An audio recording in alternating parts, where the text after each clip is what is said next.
Aloha and welcome to A League of Extraordinary Couples. I am delighted today to bring in a bit of juicy interaction with a certified DreamBuilder, love coach, and a woman who has indeed written her own love story and is living it in her home in Colorado. And I'm delighted to invite you to meet our guest today, Bex Burton. Go ahead and greet our audience, please. Hi. Hello, audience. Thanks for being here. Thank you so much, Amy Elizabeth, for having me. Appreciate it. You bet. My pleasure. My pleasure. I've been looking forward to this date with great anticipation of when I would get to meet you. And so it's coming true. It's a dream come true, right? It's a certified dream builder. Yes. So we're going to dive deep, as we do in these interviews, to explore what makes your relationship extraordinary in terms of You've written your own love story, and we're gonna start with sparking the imagination here. If you were to paint a picture, if you were to describe your relationship as a landscape, how would you describe it? I really love this question. Yay. I would describe my relationship with my husband as a winding, meandering river flowing downstream. You know, when you're flying and you see a river and you see how it's not a linear path, but it's literally like twisting and turning. And the reason why it does that is because it's seeking the lowest elevation. It's seeking the path of least resistance. So I would describe my relationship like that with my husband, that we, you know, there are twists, there are turns. It's a meandering journey together. But always we are seeking the path of least resistance for deeper intimacy, closer connection, clearer communication, more fun, more adventure, and more aliveness between us. Wonderful. I love that image of the snake. I can totally picture it looking out from the plane window of the snaking river going down I think it's called an oxbow or something, right? I think so, yeah. It doesn't go in a straight path. It is circuitous, and that path of least resistance. I think that's something we can all, pay attention to, like, oh, that sounds intriguing. Let's go there. Mm-hmm. So in that, if we were to distill that relationship to its essence, the quality of what matters most, how would you describe that, Bex? The quality of what matters most in your relationship. Sure. What matters most in your relationship? I may have thrown in many words there. Yeah. Okay, let's narrow it down to one. Right. The vast topic that is. I would say presence, though. Presence, being present to the experience, being present to what I'm feeling or experiencing or thinking, what is present for my partner in his experience in the moment. You know, I think a lot of times conflict comes out of misalignment of presence, or somebody not being present to what their partner needs or what we need ourselves in the moment. Of course, we're not mind readers. We don't know off the top of our head what our partner needs, but we can, and we often don't know what we need either. However, when we practice presence, when we practice getting present in the moment, getting present with ourselves, getting present with what we're thinking, what feelings are coming up from what somebody else said, when we practice, I like to call it like slowing down time, so that we can actually kind of put the pause button on and actually connect in those moments instead of react or fly off the handle. So I would say that presence and practicing presence is one of the most important and the most highly practiced qualities in the relationship that I have with my husband. And I would think that he would say the same thing too. Great. It's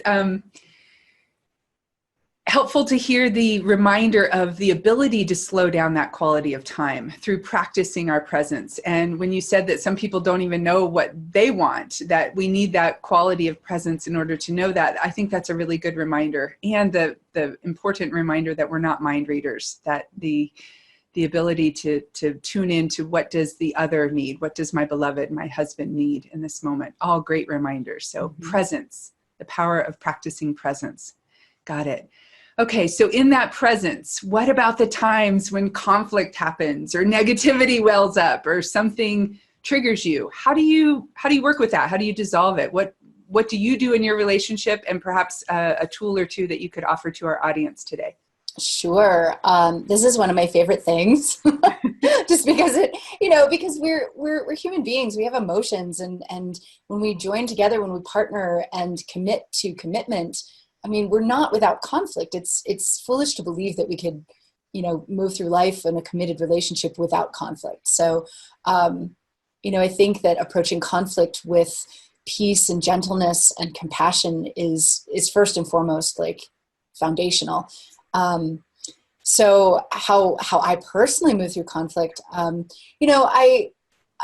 been a mover and a dancer my whole life, and the body is one of my doorways to not only presence, but also my own needs and things like that. So I definitely have a tool that I can share with the audience. And basically what it's doing is, whenever we're sparked into conflict, what's really happening, the neuroscience of all of it is that we're getting thrust back into the 200 million year old part of our brain that is primitive and seeks to keep us safe, right? We've all heard this and we know this, but all of a sudden we're fucking 5 years old. Oh my God, can I swear?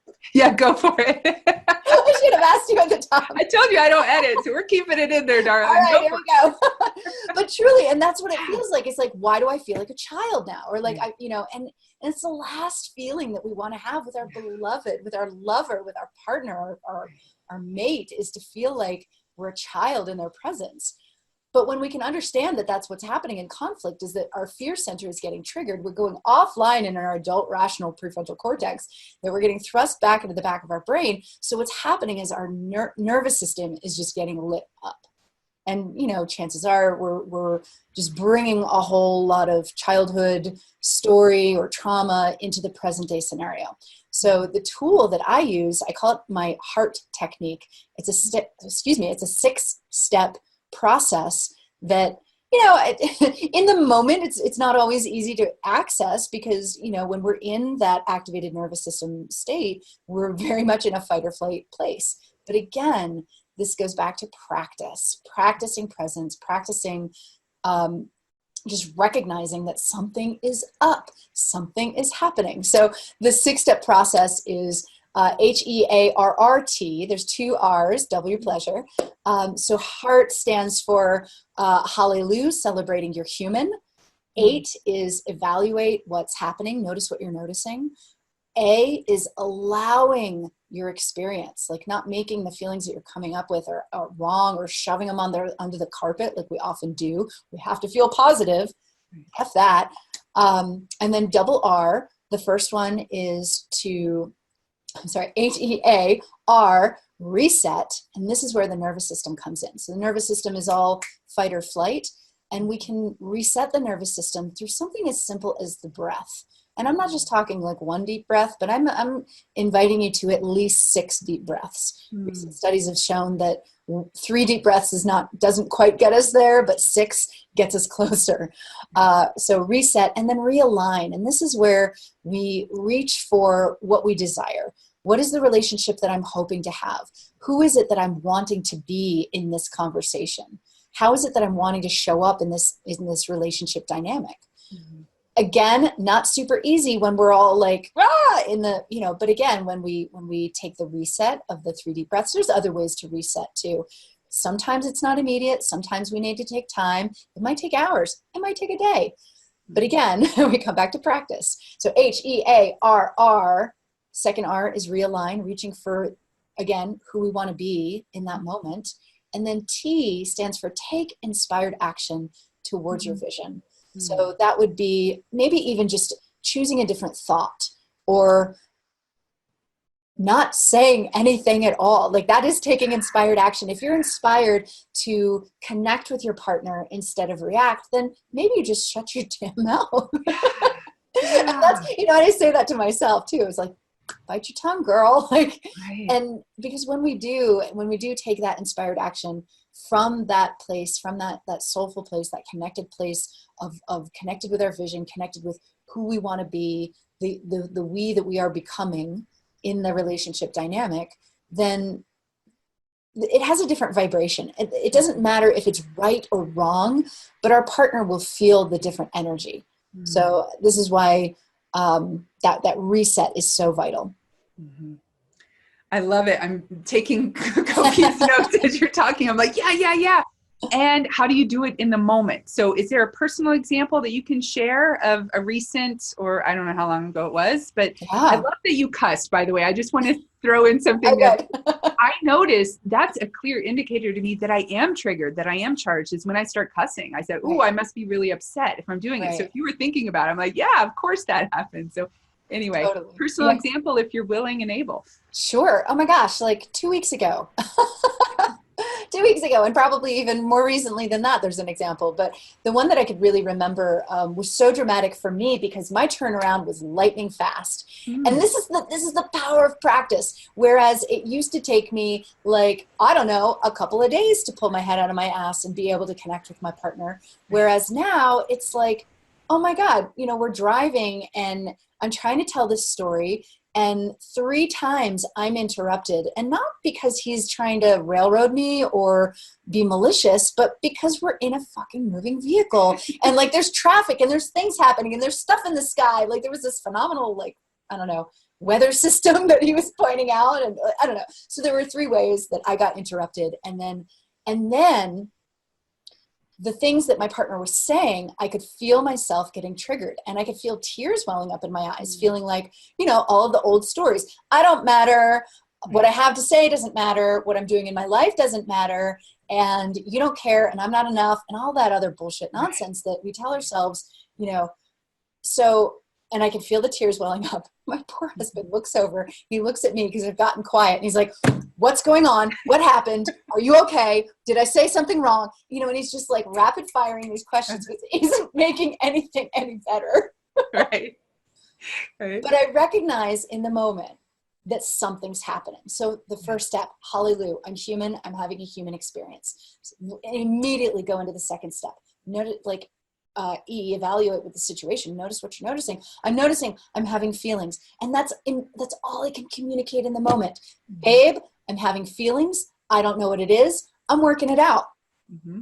And so then my poor, devoted, committed husband can at least take a breath and say, oh, okay, she's processing something. And like not feel like he has to be like, did I say something wrong? What can I do? Do we have to pull over? Do we have to turn around? Do you need just give me time. Yeah. And then it becomes, for me in this experience, became the process of unwinding what exactly happened. Right. And I was recognizing physiological things. I was recognizing emotional things. I was recognizing verbal things that were coming through. And then literally in the span of 2 minutes, I was able to recognize what had happened. And I linked it back to being interrupted. And I linked it back to, and I disconnected that from my husband being malicious and not caring about me and not caring about whatever I was talking about at the time, which was really a big thing. Like I was sharing something, and that's why it felt so, just hurtful, because I was being interrupted, my important story. Mm-hmm. And then, I was able to take my deep breaths and reconnect, realign with the relationship that I want to have, who I want to be in this relationship. And the inspired action that I took was I shared with him exactly what went on in my beautiful creative brain in that whole 5-minute span, so that he could come and meet me on the other side of it. And it was just phenomenal for me to like move through it in a 5-minute moment versus an hour or half the day or a whole weekend. I mean, I remember it wasn't even that long ago, maybe a couple of years ago, where we would lose an entire weekend from some stray comment like that wasn't even, it just had no weight to it. Right. And it's just such a huge sign of growth when we can turn these moments around and reconnect and realign and then, be with our partner in our wholeness. Right. Beautiful example. Thank you. I was right there with you. I was feeling it. And when you talk about realigning, to me, that seems like the pivotal piece of knowing, like, what is the bigger vision here? Is doing what I'm doing going to get me where I want to go? And the power of presence is just sprinkled throughout all of that. Totally. And your beloved, committed, devoted, he's like, what can I do? What can I do? And for you to be able to say, just, I'm having feelings here. Give me a moment. It cuts him some slack because, we often want to rush in and help each other, but sometimes we just need a moment to metabolize what is, take those breaths, realign, and what is it? Take enlightened action. Is that the T? I love that. Inspired action. Inspired action. And thanks for asking that, because it's not like, well, I think I should, do this, but no, it's like, ideally the heart technique, the system brings us back down to a base level of core awareness, connection with self, maybe even connection with source, so that the inspired action bubbles up from within. It's not a cognitive like, okay, what should I do in this moment? It's like, it's a feeling, it's like, I feel like I need to touch his hand, or I feel like, and it might even be like, I feel like I need to share with him. I'm moving through something really big and I don't know what it is. Right. And that's okay. Right. I got it. That, and you said this earlier, that in sense of the energetic quality, the vibrational shift, that he picks up on it. When you're tending to yourself, when you're getting sourced in that, I would imagine that sense of what is the inspired action. It's not a mental construct of, you got to figure it out. It's opening yourself up and getting sourced to reach out and touch the hand, instead of, as I think of, wanting to vaporize him would be a choice that you're not taking at that moment. That the inspired action is the higher road, the tending to self and being aware of other, and that beautiful both and scenario. I love that image. I love that you shared the personal story. So thank you for that. And then moving in on our deeper dive here is deepening connection. So you talked about that a little bit earlier, but instead of focusing on dissolving negativity, what is one way in your relationship that you deepen the connection with your husband? Great question. We get out of our everyday. We get out of the norm. We go travel, or even if we have a day, I mean, we're so blessed. We live so close to the mountains. We can hop in a car and be on a mountaintop within an hour, spend a day in the mountains, and then like come back home and have dinner before dark. It's so blessed again, like I said, to have nature at our access, or we'll take trips, or we'll surprise each other with little experiences, or so getting out of the day to day. Another one that comes up is telling the truth.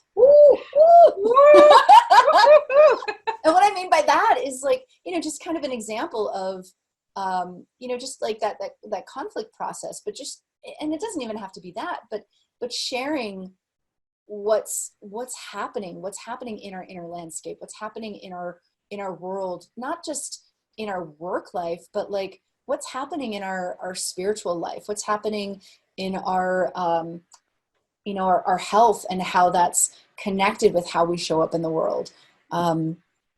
What are we struggling with, and what do we hope for, and what do we desire? Just telling the truth of what we're experiencing. I think for a while in the first several years of our relationship, we, my husband's an open book. I think I was definitely more reserved. So it took me a little bit longer to be able to like open up and be vulnerable and share my thoughts and share my fears and share the stories I'm making up in my head. But whenever I do, and whenever he does, it's such a beautiful doorway to deeper intimacy and connection between us. Yeah. I really hear that pathway of being honest and telling the truth as a way of avoiding that whole mind reading eddy of the cul-de-sac that doesn't get us where we want to go, because it just doesn't work. But the willingness to be transparent and vulnerable about physical symptoms, emotional symptoms, spiritual symptoms, whatever's going on internally, to invite the beloved over to check it out and to be with you in that. That's beautiful, beautiful way of deepening connection. So thank you for that. I think we're just getting started. I want to direct our audience to, if they're curious about a little bit of transparency for you, I believe your engagement with the hula hoop is still on your website. Is that still there, Bex? It is. It absolutely is. I think it might be on my about page, but yes, okay. My husband kamikaze crashed a performance that I had created with about 50 hula hoop dancers. And at the very end, he came out and all of my dancers made a circle around me, and he asked me, to spend the rest of his life, spend the rest of my life with him. And Yeah. I had no idea, but all of my 50 dancers knew, and all of the people filming, and it was just, it was amazing. So yes, that is definitely still there.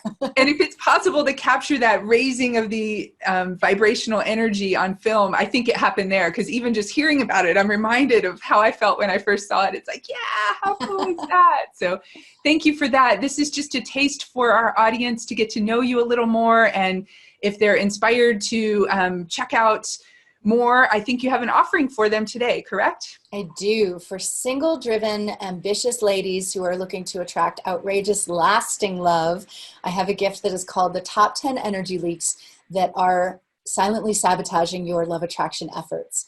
And you can find it at bexburton.com/10, numbers 10 energy leaks. And you'll get an email every day with like a 4 or 5 minute video explaining some of the things that we do consciously or subconsciously that are literally blocking the energy of the love that you really desire in your life. Yeah, yeah. And you say that's just for single women. What about people who are already partnered? Can they benefit from learning about the energy leaks, or is it more about the magnetizing thing? It is definitely more about the magnetizing thing. There are certainly a handful of those energy leaks that partnered people can learn from as well. Men too. Okay. At the same time, the people who will get the very most out of it are the women who are like just hot on the trail of their beloved. Okay, great. Well, this is an inspiring message that extraordinary relationships are indeed possible. And don't worry if you didn't get that link, audience. We'll have it down in the written in the email below, and you'll be able to click on that and get more of Bex's wisdom. And I again want to thank you for your time today, and wish you well on your movement and your journey, and your shaking and climbing mountains and all the great things that you're doing in your life. So thank you, Bex. Thank Aloha. you. Aloha.